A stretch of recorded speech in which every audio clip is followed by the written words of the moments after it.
அதில் 15 சென்ட் போனாலும் 80 சென்ட் வருங்க. இந்த ரோட் டவர் கழிச்சு நான் சரி நான் கழிச்சால பக்கத்தில் இருக்க அதை தொழில் பண்ணுற பண்ணிக்கிறவா இங்கிட்டு வந்து கம்மாயா அது கம்மா இது போர்வே. ஆமாம் சாமி ஒரு ரூபா சரி உட்காந்து உடச்சி வாங்கிட்டாரு. ஸ்ரீராம் ரியல் எஸ்டேட் ராமன் பேசுகிறேன். குறைச்சி தான் சொல்கிறேன் 1 ரூபா. இப்போ வந்து ஒரு ஏக்கரு 5 சென்ட் உள்ள ஒரு நிலம் கரையா. இதில் என்ன ஹை டென்ஷன் டவர் வந்து ஓட போகுது.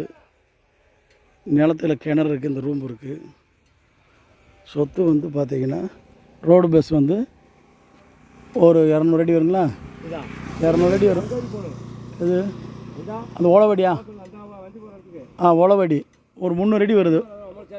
உழவடி அந்த உழவு நம்மளை தான் உழவு அந்த பெரிய மரத்தோட பெரிய மரங்களோட இங்கிட்டு வாழை ஆற்று ரூம்பு கிணறு ஒரு சர்வீஸ் தானே, தனி சர்வீஸு. அந்த பைக் இருக்கிற இடத்துல இருந்து பெரியளம் பக்கத்தில் 4 வழிச்சாலை ஒட்டி 250 அடியில் 4 வழிச்சாலை இருக்குது. சித்தோடம் ரோடு பேஸ் வந்து பார்த்திங்கன்னா கட் ரோடு பைபாஸ்லேருந்து அப்படியே இறங்குறோம்.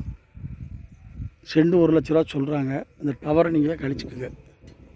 இந்த டவர் ஒன்று கிராஸாக போகுது. அதுக்கான எவ்வளோ ஏரியா வருதோ அதை கழிச்சுக்கிட்டு மீதி ஒரு 80 சென்ட்டுக்குள்ளே வரும். அதுக்கான அமௌண்ட்டு கேட்குறாங்க அவங்க. ப்ரைஸ் வந்து பேசிக்கிடலாம். வேணுங்கிறவங்க கேளுங்க. நன்றி வணக்கம். ஸ்ரீராம் ரியல் எஸ்டேட் ராமன் வெளியே வருகிறேன்.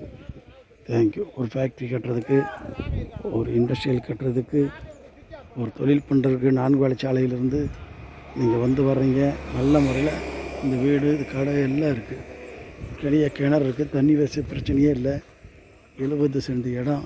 அதில் டவர் கிராஸ் ஆகி போகுது. High tension. இந்த ஹை டென்ஷனை கழித்து கொடுத்துருவாங்க. அது வந்து அது எவ்வளோதோ அளந்து அது கொடுத்துருவாங்க. தண்ணி பிரச்சனை இல்லை. அதான் கிணறு அது பக்கத்தில் இருக்குது. ரூம்பு வீடு எல்லாம் இருக்குது. வாங்க. செண்டு 1 லட்ச ரூபா கேட்குறாங்க. 1 கோடி 5 லட்சத்தில் டவர் கழிச்சிட்டு மீதி வந்து கொடுத்துக்கலாம் கணக்கு பார்த்து. ப்ரைஸ் நோக்கம் அப்படி தான் உட்காந்து பேசிக்கிறோம்.